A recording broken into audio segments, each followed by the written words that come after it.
మరొకసారి తెలియజేస్తున్నాను. డాక్టర్ సుబ్బారెడ్డి గారు రమేష్ హాస్పిటల్స్లో చాలా మంచి పొజిషన్లో ఆయన అక్కడ జాబ్ చేస్తున్నారు.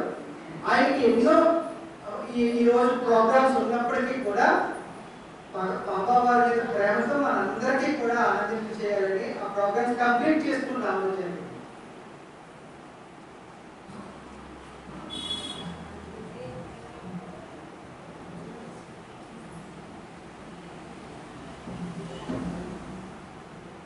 जय बाबा।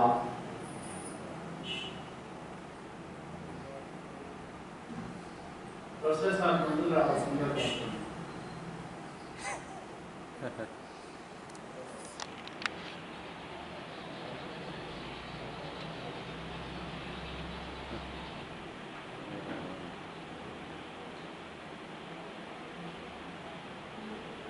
अवतार मेहर बाबा आध्यात्मिक केंद्र పెద్దాడ సెంటర్ యొక్క 44వ వార్షికోత్సవ దినోత్సవం సందర్భంగా మీ అందరికీ కూడా హృదయపూర్వక వార్షికోత్సవ శుభాకాంక్షలు తెలియజేస్తున్నాను. ఎంతో సంతోషంగా ఉంది. నన్ను కూడా మీతో ఈ శుభ సందర్భంలో పాల్గొనుకున్న అవకాశం నాకు ఇచ్చినందుకు చాలా సంతోషంగా ఉంది. ఇందాక నారాయణ గారు ఉదయం పూట తెలియజేశారు, మనందరం భౌతిక ప్రేమ బిందు స్వీకరిద్దాం పదని అన్నారు. భౌతిక ప్రేమ బిందు చక్కగా స్వీకరించి వచ్చాం. మరి ఇప్పుడు ఆధ్యాత్మిక ప్రేమ బిందుని పంచుకుందాం అందరం. ఇంకా ఇందాక తెలియజేశారు, don't worry, be happy, love me, I will help you అన్నారు. మెహర్ బాబా మన అందరికి ఇచ్చినటువంటి వరం. ఏంటి డోంట్ వరీ? డోంట్ వరీ అనేది మనకు ఇచ్చిన భరోసా. యూ డోంట్ వరీ, బాధపడకు, వేగపడకు, అది భరోసా. ఎవరిచ్చారు? మెహర్ బాబా ఇచ్చారు. బీ హ్యాపీ, సంతోషంగా ఉండు ఆదేశించారు. మనకి ఆదేశించారు ఎవరు? మెహర్ బాబా. సంతోషంగా ఉండు అంతే, ఇంకేమీ వద్దు, సంతోషంగా ఉండు అంతే. నీకు ఇచ్చిన కర్తవ్యం, నీ కర్తవ్యం ఏమిటైతే కేవలం సంతోషంగా ఉండు, ఇక మిగతా లేవు. ఒకసారి ఆలోచించండి దాన్ని. సంతోషంగా ఉండు అంతే, ఇక మిగతా లేవు. ఎప్పుడు సంతోషంగానే ఉంటాం. ఆయన ఆదేశం, మరి ఆయన ఆదేశాన్ని ఎవరన్నా చూసే తప్పగలరా? ఇక్కడ ఉన్నవాళ్ళం తప్పలేం కదా. బాబా ఆదేశం, సంతోషంగానే ఉంటాం అంతే. లవ్ మీ అన్నారు, నన్ను ప్రేమించండి అయ్యా అన్నారు. ఏంటది? ఎందుకన్నారు అంటే అది మార్గం, మనకు చూపిన మార్గం. ప్రేమించడం అనేటటువంటిది మనకు చూపిన మార్గం. ఎవరిని ప్రేమించమన్నారు? ఆయన్ని ప్రేమించమన్నారు. ఆయన్ని ప్రేమించడం అంటే ఆయన ఏమన్నా ఈ రూపంలో ఉన్న ఒక వ్యక్తి, లేకపోతే ఆ రూపంలో ఉన్న రామగారా? ఎవరిని ప్రేమించదు నేను? మరి ఈ సృష్టి అంతా వ్యాపించి ఉన్నారు ఆయన, సర్వులలోనూ ఉన్నారు ఆయన, సర్వముగానూ ఉన్నారు ఆయన. మరి ఆయనను ప్రేమించమని ఆయన తేలిక చెప్పేశాడు. మరి ఎలాగ నాకు సాధ్యము అని మనకు సంకోచం వస్తుంది కదా. అందుకే ఐ విల్ హెల్ప్ యూ అని అనుగ్రహాన్ని అందించారు. నేను సహాయం చేస్తాను, నీకెందుకు, నువ్వు మార్గంలోకి రా. ఉదయం విజయవాడలో హైవే ఎక్కిందని మార్గంలోకి ఎక్కడ వచ్చేసాం గద్దడా అంతే. ఆయన ప్రేమ మార్గంలో అడుగు పెడితే చాలు, మార్గంలోకి రా అంతే. మార్గంలోకి వెళ్తే నేను సహాయం చేస్తాను నేను గమ్యాన్ని చేర్చడానికి అన్నా. మరి పొద్దున్న నారాయణ గారు అంటూ చెప్పారు, డోంట్ వరీ అని అంటున్నాము. మరి వరీ లేకుండా ఉండటం మరి సాధ్యమేనా అని అనుకుంటాం. మరి మనందరం ఇక్కడ ఉన్న మనందరం ఒక్కసారి పరికించి చూసుకుంటే వరీ లేకుండా ఉండగలుగుతున్నామా? దుఃఖాలు లేకుండా ఉండగలుగుతున్నామా? దుఃఖానుభవాలు లేకుండా ఉండగలుగుతున్నామా? ఎప్పుడో ఒకసారి ఏదో ఒకటి, ప్రతిరోజు ఎప్పుడో ఒకసారి, ప్రతిరోజు దుఃఖానుభవాన్ని మనం చూస్తూనే ఉన్నాం. మరి ఏమిటి ఈ దుఃఖానుభవాలకి కారణం ఏమిటి? ఇందాక పాయింట్ తీసుకొచ్చారు. మానవులైన మన యొక్క దుఃఖములకు మూల కారణం ఏమిటి అని ఆలోచించినట్లయితే ఒక్కసారి మనందరం ఆలోచించి చూసుకున్నట్లయితే మన దేహమే అని అనిపిస్తుంది. దేహమే నా యొక్క దుఃఖానికి కారణము. దేహమూలం ఎదురు దుఃఖం అన్నాడు. ఈ దేహమే మూలం దుఃఖానికి. ఎందుకు అదేంటి అలా అంటారు? కమల్కుమార్ గారు క్వశ్చన్ చేస్తారు, ఏంటి దేహం ఎలా కారణం అవుతుంది, అదెలా చెప్తారు మీరు అని అంటారు. అని అంటే ఈ దేహం ఉంది కాబట్టి సర్వ కర్మలు ఆచరింపబడుతున్నవి. దేహమూల నిజం దుఃఖం దేహ కర్మ సముద్భవ. దేహం ఉంది కాబట్టి ఈ దేహం ద్వారా ఈ కర్మలు అనేటటువంటిది మనం చేయడం జరుగుతున్నది. కర్మలు చేస్తున్నాం కాబట్టి సుఖదుఖ అనుభవాలకు దారి తీస్తున్నది. ఈ దేహం ఉంది కాబట్టి ఈ దేహంకు కర్మ ప్రవృత్తి ఏర్పడినప్పుడు, కర్మ ప్రవృత్తి అంటే ఏంటి? ఈ దేహం ఉంది, నేను ఈ దేహము అని ఎప్పుడైతే అనుకుంటానో అప్పుడు మనలో కర్మ ప్రవృత్తి ఏర్పడి కర్మను ఆచరించడం జరుగుతుంది. మరి కర్మ ప్రవృత్తి ఎప్పుడు ఏర్పడుతుంది అనే క్వశ్చన్ వస్తుంది కాబట్టి కర్మ ప్రవృత్తి ఎప్పుడు వస్తుంది మనకి అనే క్వశ్చన్ వచ్చినప్పుడు ఈ శరీరంలో ఈ మనలో అహంకారము, అది పెద్ద జటిలమైనటువంటిది. మనందరికీ అనుభవం ఏమైంది? అహంకారం అనుభవం లేని వాళ్ళు అంటున్నారా? అహంకారము జటిలమైనది. ఆ అహంకారానికి తోడు నేనున్నాను, నేను అన్ని చాలా జాగ్రత్తగా ఆలోచించగలనేటటువంటి బుద్ధి ఒకటి ఏర్పడుతుంది. బుద్ధి అంటుందట, నాకు తెలియదు ఏమీ లేదయ్యా, నేను నిర్ణయించలేనిది ఏమీ లేదు, నేను నిర్ణయించగలను, ఏదైనా నిర్ణయించగలనని మన అహంకారానికి తోడై మనల్ని కర్మకు ఉసుగొలుపుతుంది. ఉసుగొల్పి మన చేత కర్మను ఆచరింపజేస్తుంది.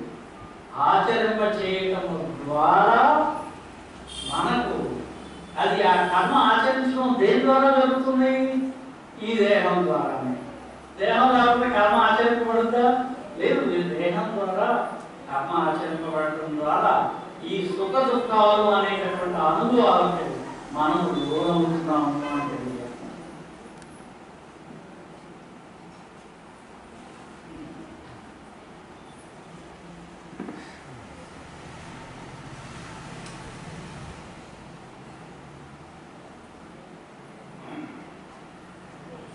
మరి ఈ అహంకారం అన్నాం కదా, చాలా జటిలమైనటువంటి మామూలు కాదు, వదలు అంత తెలియక. ఈ అహంకారం అనేది ఎప్పటిది?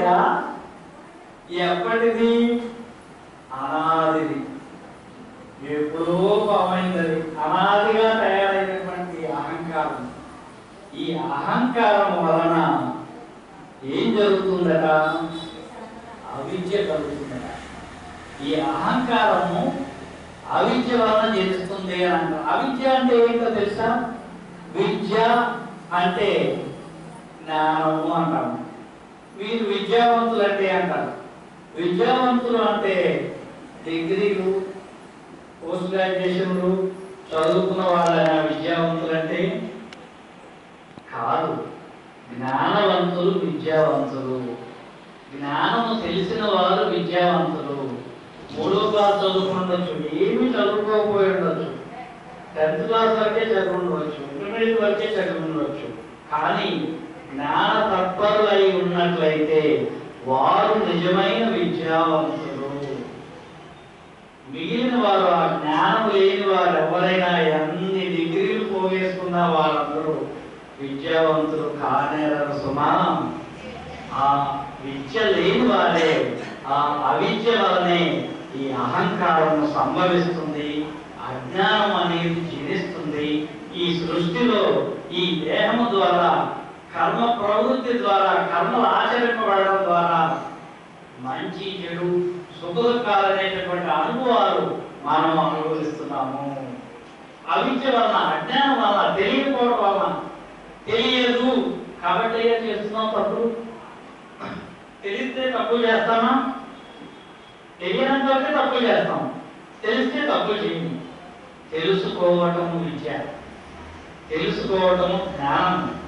ఎప్పుడైతే తెలుసుకున్నామో ఇక పొరపాటు చేయము. అనకూడని మాటలు కుటుంబ సభ్యులను అవనే అన్నాం, మాటలాడకూడని మాటలు మాట్లాడము, బాధ పెట్టబడే విధానం మనం ప్రవర్తించం. అప్పుడు కష్ట సుఖదుఖాలకి బాగుండదు, కష్ట సుఖాలు రెండింటినీ స్వీకరించగలుగుతాము.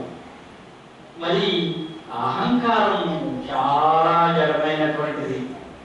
ఈ అహంకారం అంటే ఎలా ఉంటుందంటే, మన ఎనప గుండంలో చూసారండి, ఎనప గుండం కనుక అగ్నిగోళంలో వేసామనుకోండి, అగ్నిగోళంలో వేస్తే ఆ అగ్నిగోళం ఆవిరి వేడి ఇనుప కణములు ఆ ఇనుప గుండానికి అంటుకొని అది వేడిగా తయారై తేజోగుణంగా తయారవుతుంది. అంటే ఇంకా ఇనుప గుండుతో అగ్ని మిళితమైపోతుంది. అందులో ఈనంతో ఎనుపుకొని వేరుగా ఉంటుంది. ఎప్పుడైతే అగ్నిగోళంలో వేసామో ఆ అగ్నితో అది మిళితమైపోతుంది. ఎట్లా మిళితమైపోతుందో అలాగా ఈ అహంకారం ఈ దేహంతో మిళితమైపోతుంది. అంటే దేహంతో మనం తాదాత్మ్యత చెందిపోయి ఉంటాము. తాదాత్మ్యత చెందడం అంత రోజుగా జరుగుతుంది కదా.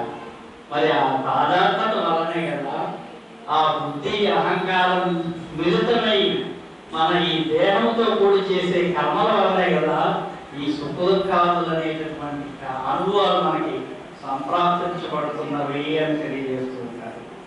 నిజానికి మరి మనందరం ఎవరు అని చూసుకుంటే ఆత్మస్వరూపం అని గురుదేవులు పదే పదే చెప్పారు. నీకు తెలిసినా తెలియకపోయినా నీవు ఆత్మస్వరూపుడువే అన్నారు. మరి ఆత్మస్వరూపమే అయినప్పుడు ఆత్మకు ఆకారం ఉన్నదా అంటే ఆత్మకు ఏ ఆకారము లేదు. మరి మనకు ఆకారం ఉన్నదే. నేను ఒక ఆకారంలో కనపడుతున్నాయిగా, మీరు ఒక ఆకారంలో కనపడుతున్నారుగా. అంటే ఏంటి? మనకు ఆత్మ జ్ఞానం ఇంకా సంప్రాప్తించలేదు. ఆత్మ యొక్క అనుభవంలోనికి మనము ఆ యువకులోనికి వెళ్ళలేదు కనుక ఈ దేహముతో ఈ అహంకార పూరితంతో దేహంతో తాదాత్మ్యత చెంది ఉన్నాం. కాబట్టి ఈ యొక్క రూపముతోటి ఈ యొక్క నామముతోటి ఇలా కదారే మీరు పెద్ద పోస్తూ ఉన్నారని ఆ పోస్ట్ ఏం లేదు. మన ఉద్యోగంలో ఉన్నంతగా ఆ సీట్ నుంచి బయటకు వస్తాం కదా, రిటైర్ అవ్వాలి కదా. బయటకు వచ్చిన తర్వాత ఆ సీట్ ఇంకొకరు ఉంటారు. మన ఈ డిస్కషన్ వస్తే మేము చెప్పాము 5 years back someone will be in that seat. Today I may be. After 5 years someone will be there. After 10 years some other person will be there. ఆ పోస్ట్తో మాత్రం సీట్ అలాగే ఉంటుంది, ఆ పోస్ట్ అలాగే ఉంటుంది. కానీ మనుషులు మారుతూ ఉంటారు. ఈ రోజు మనం ఉన్నాము, అవతారం ఇచ్చిన అవకాశం, మనం చేయాల్సిన ధర్మాన్ని చేసుకుంటూ యువతకు వచ్చేది. అక్కడ ఎక్కడ కర్తృత్వం ఉండకూడదు. నెక్స్ట్ చెప్పలేదు అదే, అక్కడ కర్తృత్వం ఉండకూడదు. నేను చేస్తున్నాను అని అనుకున్నావా పడిపోయాక అక్కడే డౌన్ఫాల్. అంతకు మించిన అజ్ఞానం మరి ఒకటి లేదు అంటారు. వంట చేస్తున్న తల్లి నేను కాబట్టి కదా వీళ్ళందరికీ వంట చేసి పెడుతున్నాను అని అనుకుంటా? అనుకోదు, ఎప్పుడు అనుకోదు. చక్కగా ప్రేమతో అసలు ఏ తలంపు ఉండదు, ఏ ఆలోచన ఉండదు. తల్లికి శుభ్రంగా ఎంతో కుటుంబ సభ్యులకు వండి పెట్టాలనే ప్రేమ తప్ప మరొక ఆలోచన ఏమీ ఉండదు. అంటే అక్కడ ఏ కర్తృత్వ భావం ఉండదు, ప్రేమ తప్ప ఇంకేమీ ఉండదు. మన జీవన విధానం కూడా అలా ఉండాలి అంటారు. ప్రేమ తప్ప మరి యొక్క కర్తృత్వం నేను చేస్తున్నాను అనే భావన ఉండకూడదు. పిల్లలకు సైతం నేను కాబట్టే చేస్తున్నాను, నేనే చేసి పెడుతున్నాను అనే భావన ఉండకూడదు. ప్రేమే అక్కడ. ప్రేమతో ఈ కర్తృత్వ భావం ఉండదు అని అంటారు. ఆ కర్తృత్వ భావం ఎప్పుడైతే వేసుకుంటాడో జీవుడు, నేను చేస్తున్నాను అనే కర్తృత్వ భావం ఎప్పుడైతే వేసుకుంటాడో అప్పుడే అజ్ఞానంలో కూరుకుపోతాడు అని అంటారు. అప్పుడే ఈ దేహంతో తాదాత్మ్యత చెందిపోయి ఉంటాడు. ఇక నేను అనేది ఎప్పుడైతే నేను చేస్తానంటే ఇది దేహం కదా, ఈ దేహంతో తాదాత్మ్యత చెందిపోయి తాను చేసేటటువంటి పనులన్నీ అజ్ఞానం చెందుతూ ఉంటాయి. అని తెలియజేస్తున్నారు. దానివల్ల ఏం జరుగుతుంది అని అంటే తను ఈ దేహం వలన చేసే కర్మలన్నీ కూడా పాపకర్మలు అవ్వనండి, పుణ్యకర్మలు అవ్వనండి. అన్ని పుణ్యాలు చేస్తాము మనం కాదుగా. మనం తెలుసో తెలియకో పాపకర్మలు మన ద్వారా జరుగుతూ ఉంటాయి. ఆ పాప పుణ్య కర్మలన్నీ కూడా దేనికి కారణమవుతున్నాయి అని అంటే మన యొక్క జనన మరణాలకు కారణమవుతుంది. జనన మరణ రూప సంసార చక్రానికి కారణమవుతుంది. మనం చేసే ఈ కర్తృత్వ భావంతో మనం చేసే ఈ పాప పుణ్య కర్మలన్నీ కూడా మన జనన మరణ రూప చక్ర సంసార చక్రాన్ని దారితీస్తుంది అని అంటారు. అంటే ఏంటి? మనందరం తెలుసు, పుట్టినవాడు మరణించక తప్పదు, మరణించిన వాడు మరలా పుట్టక తప్పదు. మరి ఏంటి చక్రం? ఇది తిరుగుతూనే ఉంటుందా? దానికి ఏం అర్థం లేదా అంటే ఉంది. దాన్ని ఎదుగుతో మనం గుర్తించినప్పుడు ఉంది. మనం కర్తృత్వ భావం వదిలిపెట్టి నేను కాదు బాబు చేస్తున్నా ఆయనకి ఎప్పుడైతే అప్పచెప్పగలిగితే అప్పుడు ఈ జనన మరణ చక్రాల నుంచి మనం బయటికి విడుదలయ్యే అవకాశం ఉంటుంది.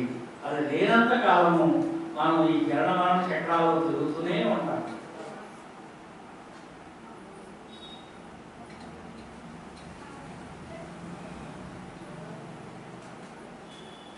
మరి జనన మరణ చక్రాలు అనేటటువంటివి ఎన్ని లక్షల కోట్ల మన జననాలు ఉంటాయి. మరి ఈ దేహము తయారవడం అనేటటువంటిది ఎలా తయారవుతుంది? ఈ కర్మను అనుసరించేటటువంటి జీవుడు తన యొక్క కర్మను అనుసరించి ఏ తల్లి గర్భంలో పుట్టాలి, ఏ తండ్రి ద్వారా ఏ తల్లి గర్భంలో నేను జన్మించాలి, ఏ కుటుంబంలో జన్మించాలి, ఏ ఊరిలో జన్మించాలి అనేటటువంటిది తన యొక్క కర్మను అనుసరించి అది జన్మించడం జరుగుతుంది అని తెలియజేశారు. మరి ఆ కర్మను అనుసరించి జరిగేటటువంటిది మరి ఆ కర్మను అనుసరించి ఆ జీవుడు ఎలా ఎలా అదే తల్లి గర్భంలో ప్రవేశిస్తాడు, ఎలా ప్రవేశిస్తాడు అని చూసినట్లయితే చాలా ఆశ్చర్యకరమైనటువంటి విషయం తెలియబడింది. జీవుడు శరీరం విడిచిపెట్ట తప్పదు కదా, విడిచిపెట్టేస్తాం, ఒక రోజు విడిచిపెట్టేస్తాం. విడిచిపెట్టేసిన తర్వాత మరొక శరీరంతో తిరుగుతూ ఉంటాడట జీవుడు. దాన్ని యాత్రా శరీరము అని అంటారు. అది ఎలా ఉంటుందండి మాకు తెలియదు కదా అన్నామనుకో, ఎలా ఉంటుందో చెప్పారు. మనం నిద్రపోతే కలగంటారు చూసారా, కలగన్నప్పుడు కళలో ఒక శరీరం వచ్చి కళలో అన్ని పనులు చేస్తుంది, భయపడేది, ఇప్పులు ఎక్కడ పడితే పరిగెడతాం, అవన్నీ ఒక మరో శరీరంతో చేశాంగా, మనం చూసాంగా, అది సత్యమేగా. కళలో చూసిన శరీరం ఎలా సత్యమో మనం శరీరం విడిచిపెట్టిన తర్వాత మరొక శరీరంతో జీవుడు ఉండటం అనేది సత్యము. ఆ శరీరముతో ఉన్నటువంటి జీవుడు మంచు తుంపర్ల ద్వారా, మీరు పల్లెటూరులో మీరు చూస్తూ ఉంటారు, ధాన్యం వరికంతులు వేసినప్పుడు ధాన్యం యొక్క వరికంతుల మీద మంచు తుంపలు పడతాయి. మంచు తుంపలు ఆ ధాన్యపు కొంపలలోనికి వెళ్ళబడతాయి. వెళ్ళబడిన తర్వాత ఆ ధాన్యాన్ని పురుషుడు స్వీకరిస్తాడు. వివిధ రూపాల్లో, అన్న రూపంలో కానీ మరొక రూపంలో కానీ పురుషుడు స్వీకరిస్తాడు. మనం వింటాం, ఎవరు ఆహారాన్ని స్వీకరిస్తారో అంటే ఏ ధాన్యపు గింజ ఎవరు తెచ్చారో వారి పైన, ఆ ధాన్యపు గింజ పైన వారి పేరు రాసుకుంటుంది అంటారు. అంతకుముందు నాకు అర్థం కావద్దండి, ఎన్నో చాలా సంవత్సరాల నుంచి విన్నాం. ఎవరైతే ఆ ధాన్యం గింజను తింటారో, ఎవరు తిన్నారని రాసిపెట్టి ఉన్నదో ఆ ధాన్యం గింజపై వారి పేరు రాసుకుంటుంది అంటారు. వారు తప్పితే ఇంకోటి తినలేరు. అంటే ఏంటి? ఇక్కడ ఏ సంస్కారాలు కలిగి ఉన్నాడో శరీరము, యాత్రా శరీరదారుడై ఉన్నాడు కదా మామగారు, యాత్రా శరీరుడై ఒకటి తిరుగుతున్నాడు కదా శరీరం కోసం.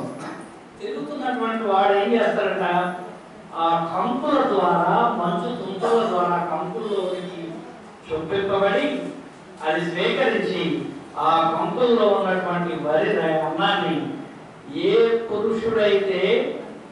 పురుషుడు ద్వారా స్త్రీ యోనిలో ప్రవేశించి ఏ మాతృగర్భం ద్వారా జన్మించవలసి ఉన్నదో ఆ పురుషుడు ద్వారా అది స్వీకరించబడుతుంది, ఆ మాతృగర్భంలో ప్రవేశించబడుతుంది. ఆ మాతృగర్భం ద్వారా అది పిండమై పెద్దదవుతుంది అని తెలియజేస్తున్నారు.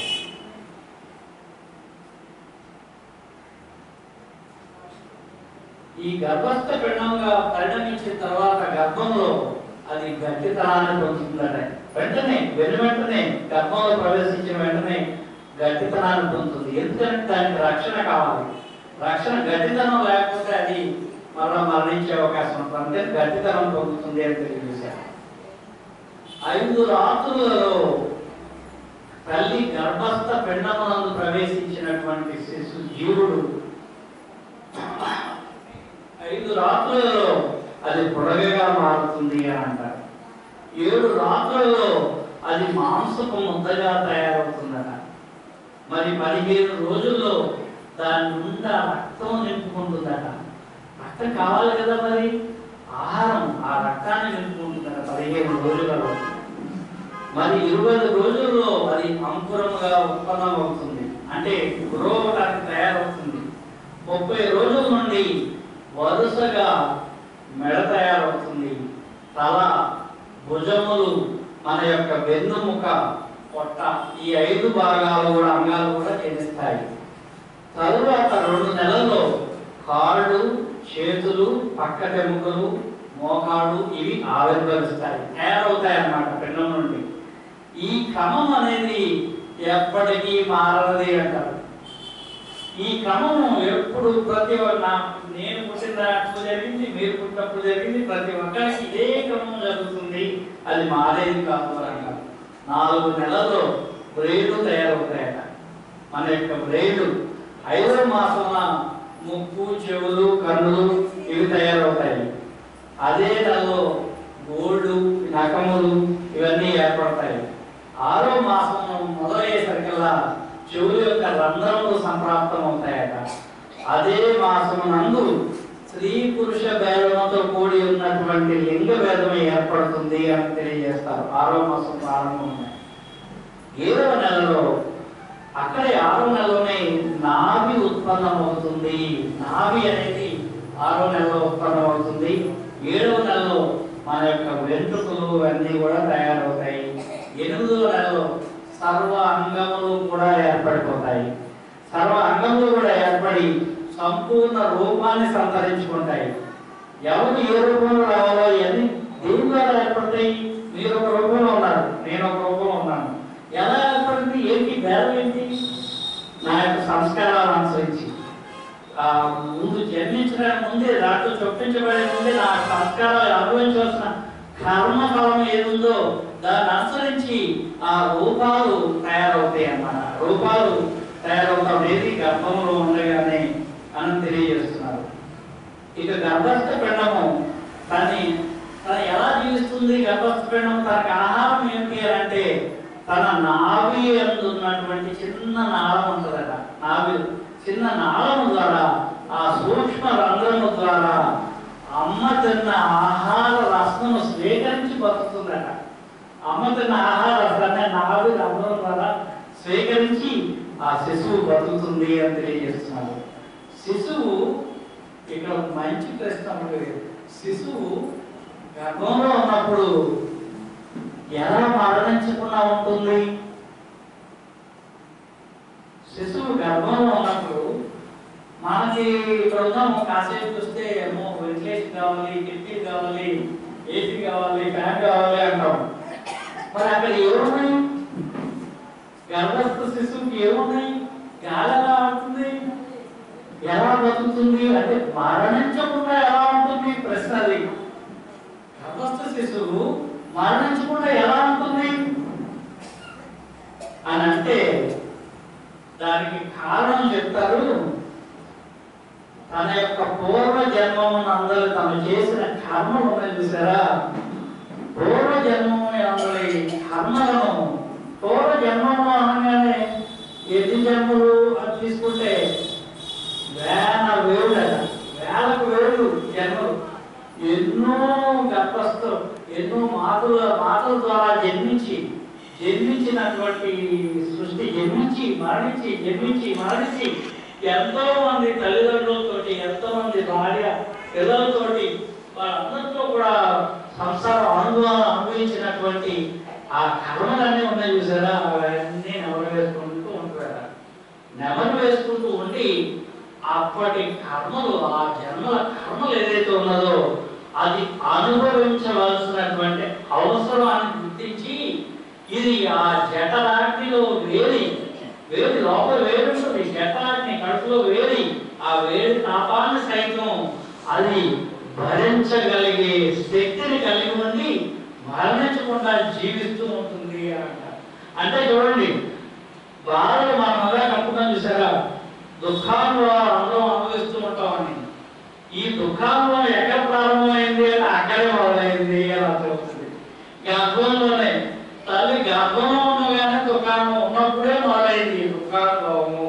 దాన్నే అంటారు గర్భశోకము అని అంటారు. గర్భంలో ఉండగా శిశువు పడే శోకము గర్భశోకము అని తెలియజేస్తారు. అయినా కూడా అక్కడే భరించడం మొదలుపెట్టింది కదా. ఎందుకంటే తను అనుభవించవలసిన కర్మను గుర్తు చేసుకుని ఆ కర్మను అనుభవించడానికి తను జన్మించే తీరాలి అనే పట్టుదలతోటి అది మరణించకుండా దాన్ని భరించగలుగుతుంది అని తెలియజేస్తున్నారు.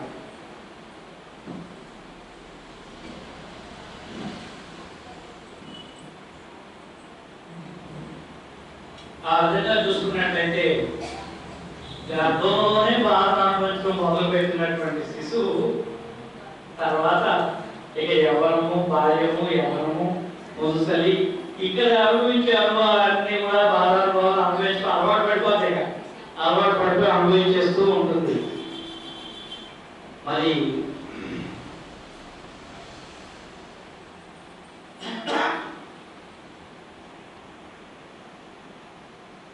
ఇక్కడికి వచ్చేసరికల్లా దేహము కలుధర్మ సాధనం అంటాం. మరి ఇప్పుడాగా చెప్తున్నాం, దేహమే దీనికి కారణము, వ్యక్తం కావడానికి దేహమే మన బాధలన్నిటికీ కారణము అని అనుకుంటూ ఉంటాము. కానీ ఈ దేహం తయారైన తర్వాత గర్భస్థ శిశువు నుంచి బయటకు రావడానికి ముందు ఇందాక మనం తెలియజేస్తున్నామే, గర్భస్థ శిశువు తన యొక్క పూర్వజన్మ కర్మను గుర్తు తెచ్చుకొని బలిస్తూ జన్మించడానికి సంసిద్ధమై ఉండి మరణించకుండా ఉంటుంది అని ఉంటూ అక్కడ అది ఏమనుకుంటుందట అంటే ఆ బాధ ఓర్చలేక, ఆ వేడి తాపాన్ని, జఠరాగ్ని తాపాన్ని ఓర్చలేక అది అనుకుంటుందట, అయ్యో నేను ఇన్ని జన్మలో కూడా ఏదో నా పొట్ట పోషణ కోసమో, నా కుటుంబ పోషణ కోసమో, ఏదో న్యాయంగానో అన్యాయంగానో ఏదో రకంగా ధనార్జన చేయడం కోసమే నేను కాలం గడిపాను. మరి ఏదో అయినా నా కళలోనైనా ఆయన నామస్మరణ చేశానా అనుకుంటారట. ఆ దేవుని యొక్క నామస్మరణ నా కళలోనైనా నేను ఎప్పుడన్నా చేశానా? చేయలేదే. నేను ఎప్పుడు నా పోషణ కోసం, నా కుటుంబ పోషణ కోసమే ధనార్జన చేసుకుంటూ ఈ వెంపర్లాట్లో వీటిలోనే కుటుంబం సంబంధించి మీకు తెలియదే ఉంది, గోళ్ళని ఉంటే తరిగేవే కాదు, వాటిల్లోనే మునిగాడుతూ ఉన్నానే తప్ప కళలో కూడా అయ్యా స్వామి అవతార పురుషుడా నీ నామస్థానం నేను చేయలేకపోయానే అని చింతిస్తాడట. చింతిస్తూ ఒక అంటారట, ఈ శోకం నాకు వద్దు కానీ నన్ను ఈ యొక్క బాధల బందీలోంచి ఎప్పుడు బయటపడతాను నాకు తెలియట్లేదు. ఎందుకంటే గర్భంలో ఉండిపోయింది, గర్భం నుంచి ఎప్పుడు బయటపడుతుందో దానికి తెలియదు. పాపం నిజంగా తెలియదు ఎప్పుడు బయటపడద్దు. నాకు తెలుసు 8 నెలలు పూర్తయిపోయాక తొందరలో బయటకు వస్తారనుకుంటాం, కానీ దానికి తెలియదు. దానికి అయ్యో ఈ తాపాగ్ని వేడిలోంచి నేను ఎప్పుడు బయటపడతాను నాకు తెలియదే స్వామి, ఇన్నాళ్ళు నేను మర్చాను, కళలో కూడా నేను నామస్మరణ చేయలేదు, కనీసం ఇప్పుడు నన్ను నన్ను బయటపడేస్తే నేను నిరంతరము నీ నామస్మరణే చేస్తాను. నిరంతరము నీ ధ్యాసలోనే నేను జీవిస్తాను. నిన్ను తప్పితే మరొకటి లోకం నాకు వద్దు. ఈ యొక్క బాధబందీలు సంసార సంబంధమైనటువంటి బంధనలు నాకు వద్దు. నన్ను దీని నుంచి బయటపడే స్వామి, నిన్నే నీ నామజపానే చేస్తాను అని ఓ గట్టిగా చెప్తాడు. కానీ బయటకు వచ్చిన తర్వాత మా తల్లి గర్భం నుంచి బయటకు రావడం జరుగుతుంది. ఆ బయటికి రావడం అనేటటువంటిది కూడా నిజంగా ఒక పదాన్ని వాడారండి. మన వ్రణం ఉందో చూసారా, వ్రణము నుంచి బయటకు వ్యక్తమైన పురుగులాగా వ్యక్తం అవుతారు కదా. పెండం అలా బయటకు వ్యక్తం అవుతుంది అంటే మాంసపు ముద్ద నుండి వ్యక్తం అవుతుంది. అంటే ఈ దీంట్లో వ్యక్తం కావడం అనేటటువంటి సంస్కారపూరితమైనటువంటి ఆ పురుగుకు సంబంధించినటువంటిది అవగాహన చేసుకోవచ్చు. ఇక బయటకు వస్తాడు, వచ్చిన తర్వాత ఇక అది మార్చిపోతాడు. బయటకు వచ్చిన తర్వాత అది కూర్చోడు. బయటకు వచ్చాక ఇక ఇహపర సుఖాలే. ఇది ఎంత సంపాదించాను, ఏం చేస్తున్నాను, ఇవాళ సంపాదించాను, రేపటి సంపాదిస్తాను, ఇదే లోకం తప్పితే ఆయనను గుర్తు చేసుకోవడం వల్ల ఏమవుతుంది? మరణ సంస్కారాలను ప్రోగు చేసుకుంటాడు, మరణ కర్మలకు లోనవుతాడు, మరణ జన్మకు కారణమైనటువంటి ఆ ఆగామి సంస్కారాలన్నిటి కూడా ఆగామి కర్మను తన యొక్క ప్రాతిభాషిక అహం వేసుకుంటాడు. వేసుకొని ఈ కాలచక్రం నుంచి ఎప్పుడు బయటపడతాడు? అందుకే మెహర్ బాబా వారు తెలియజేశారు, ఈ కాలచక్రం నుంచి, ఈ జనన మరణ రూప సంసార కాలచక్రం నుంచి నీవు బయటపడగలిగేది ఒక్కటే, నీవు ఆయన నామస్మరణ చేయటం ద్వారా, ఆయన ధ్యానం ఆచరించడం ద్వారా. ఎలాగా ఆయన నామస్మరణ నేను చేయటం ఎలాగా అని చూసుకున్నట్లయితే, ఇందాక మనం చెప్పుకున్నాం ఆత్మ నిర్వికారుడు అన్నాం. అయ్యాకారం లేనటువంటిది ఆత్మ. ఎక్కడున్నారు ఆయన? మరి నాలో ఉన్నది ఆత్మ కాదా? నాలో ఉన్నది ఆత్మే. కానీ నేను నా అహంకారంతో, నా ప్రాతిభాషిక అహంతో నేను ఫలానా వ్యక్తిని, నేను ఫలానా పోస్టు, నేను ఫలానా తండ్రిని అనేటటువంటి అహంకారంతో మన మాటలు, మన చేతలు, మన ప్రవర్తనలు ఉంటున్నవి. వారి నుంచి ఒక్కసారి వెనక్కి వెళ్దాం. వెనక్కి వెళ్ళినట్లయితే ఇవన్నీ కాదు, నేనేమిటి అంటే నిర్వికారుడైనటువంటి ఆత్మస్వరూపుడిని. నేను ఆత్మను, ఈ దేహము కాదు నేను, ఈ ప్రాణము కాదు నేను, ఈ మనస్సును కాదు నేను అనేటటువంటి గుర్తింపు ఎరుక నీకు కలిగినప్పుడు ఈ దేహ తాదాత్మ్యత నుంచి నీవు విడుదల కాగలవు అని తెలియజేస్తాను. మరి అది సాధ్యం అయ్యే పనేనా?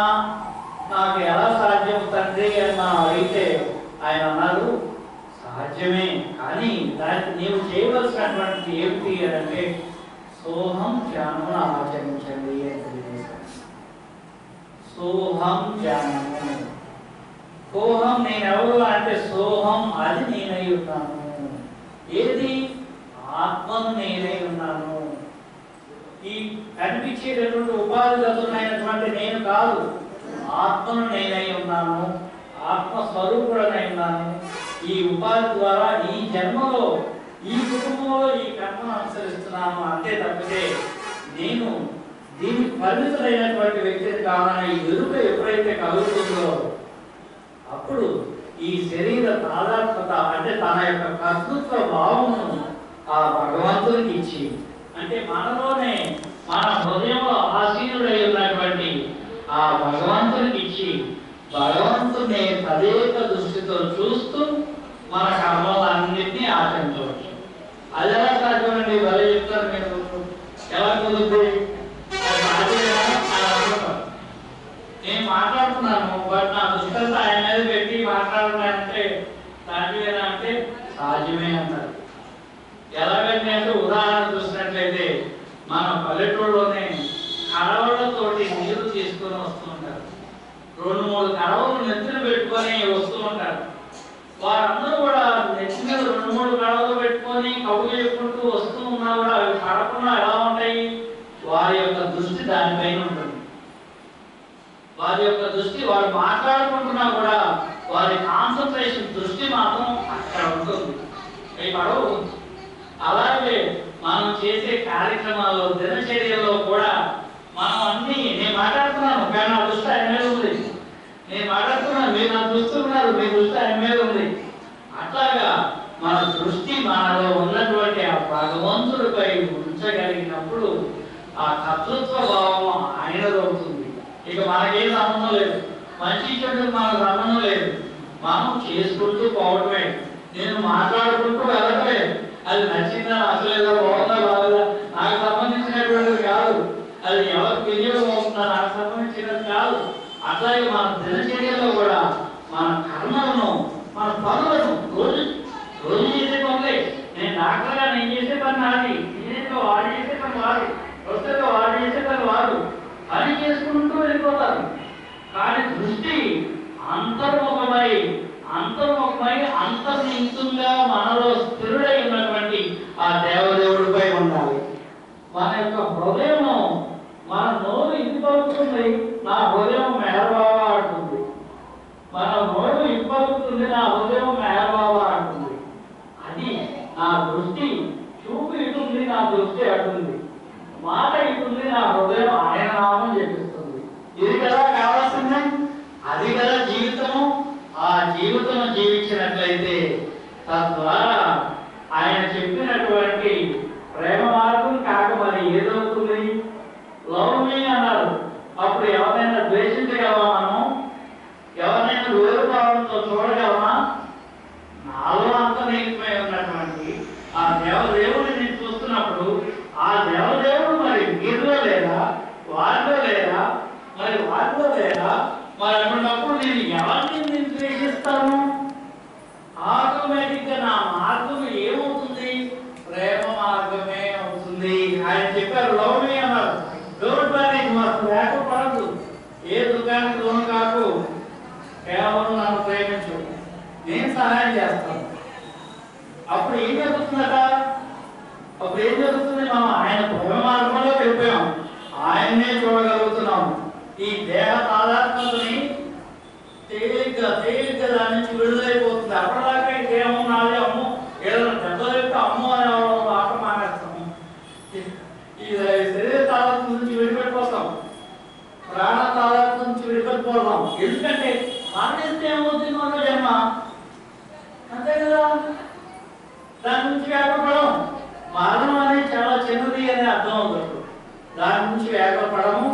అప్పుడు మనలో ఉన్నటువంటి ఆయనతో మనం అటాచ్ అయినప్పుడు, ఆ ప్రేమ మార్గంలో ప్రయాణించినప్పుడు నేను సహాయం చేస్తాను ఆయన అనుగ్రహాన్ని అందించాను సరే, ఐ విల్ హెల్ప్ యూ, నేను సహాయం చేస్తాను అని ఈ ఉపాధుల ద్వారా ఆయనే జీవింపబడతాడు. ఎవరు? ఆ దేవదేవుడు.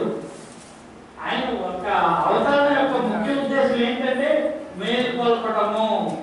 నేను అందరిని మేల్కొల్పడానికి వచ్చాను అన్నారు. Not to teach but to awaken. నేను ఏదో బోధన చేయడానికి రాలేదు, మిమ్మల్ని అందరిని మేల్కొల్పడానికి వచ్చాను. మేల్కొల్పటం అంటే ఏంటి? మన అందరూ నిద్రపోతున్నామా అంటే కాదు. మన అందరూ మేల్కొల్పడానికి అంటే ఏంటి? జ్ఞానంలో మేల్కొల్పటము. ఎందుకు మేల్కొల్పటం అనే పదం ఎందుకు వాడారు? మనలో లేని స్థితి కాదని, మనలోనే ఉన్నటువంటి దైవీ స్థితిని ఆయన మేల్కొల్పుతున్నారు. ఆ దైవ స్థితి మేల్కొని దైవముగా జీవింప చేస్తారు. అది don't worry, be happy, love me, I will help you. అన్ని దుఃఖాల నుంచి మనం విడుదల చేస్తారు. ఎప్పుడు ఆనందకరమైన ఆయన ఇచ్చారా? భరోసా ఇచ్చి ఆనందంగా ఉండండి, అంటే ఏం లేదు, మిగతా ఏమి లేదు. అంటే మిగతా ఏమి లేదు అని అంటే మిగతా ఏమి సంబంధించింది? అజ్ఞానానికి సంబంధించింది. మీరు దాని నుంచి ఏం ఆలోచించకండి, సంతోషపడండి, అంతే చాలు. అన్ని నేను చూసుకుంటాను. భగవంతుడు నేను ఉన్నాను కదా, మీలోనే ఉన్నాను కదా, అందరిలో ఉన్నాను కదా, మీకెందుకు వ్యాధుల పాటు అని ఆ భరోసా మెహర్ బాబా మన అందరికీ ఇచ్చారు మేలుకొల్పు ద్వారా. జై బాబా. మెహర్ బాబా. बाबा की जय। संत मेहर बाबा की जय।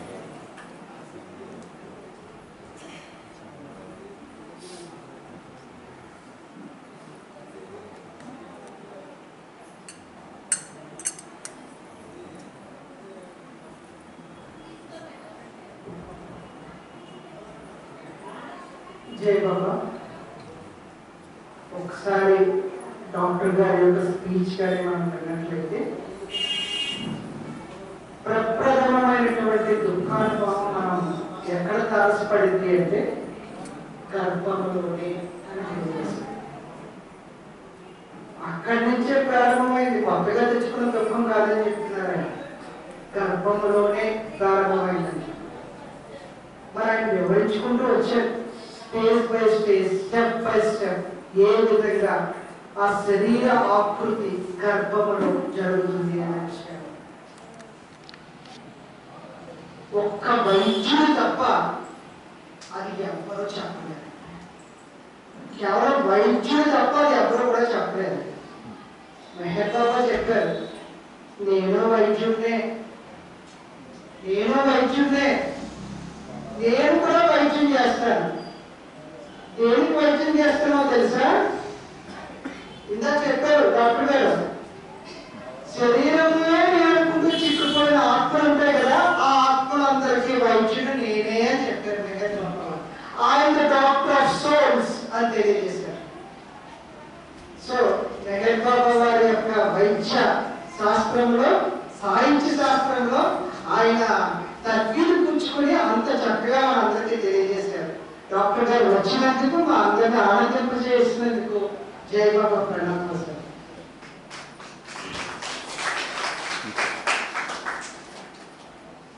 మరి ఉదయం ప్రారంభించుకున్నాం, ప్రతికూలతని అనుకూలతగా మార్చుకోవాలి. కానీ ప్రతికూలత అనేది ఇంకా నువ్వు పుట్టక ముందు నుంచే ప్రారంభమైందే, దుఃఖం అక్కడి నుంచే స్టార్ట్ అయిపోయిందని ఆయన చెప్పారు. అనుకూలత ఎక్కడ వస్తుంది, అదే ఎక్కడ కనిపించట్లేదు. మరి దీని గురించి మరి ఎంత ముందుకు వెళ్ళే కొద్దీ ఒక చిన్న విషయాన్ని చెప్పి ముందుకు వెళ్దాం. గురుదేవుడు ఉన్నప్పుడు కానీ, గురుదేవుడు కార్యక్రమాలు పెడుతున్నప్పుడు కానీ మెహర్ బాబా వారి యొక్క సాహిత్యం ఎంత మధురంగా ఉంటుందంటే ఏమీ గుర్తురాదండి. ఆ సాహిత్యపు మాధుర్యం ఎంత అలా ఉంటుందంటే ఏది గుర్తురాదు, అంత మాధుర్యంగా ఉంటుంది. అంటే సమయం అనేదే తెలియదు ఒక్కసారి ఆ సాహిత్యంలో కానీ మనం ఎంటర్ అయినట్లేదు. ఎందుకంటే అన్నీ మర్చిపోతాం, ఎందుకంటే సత్యానికి సంబంధించినటువంటి విషయం. గురుదేవుడు అప్పుడప్పుడు మనకి కళాక్షేత్రంలో కార్యక్రమాలు ఏర్పాటు చేసేవారు. సహవాస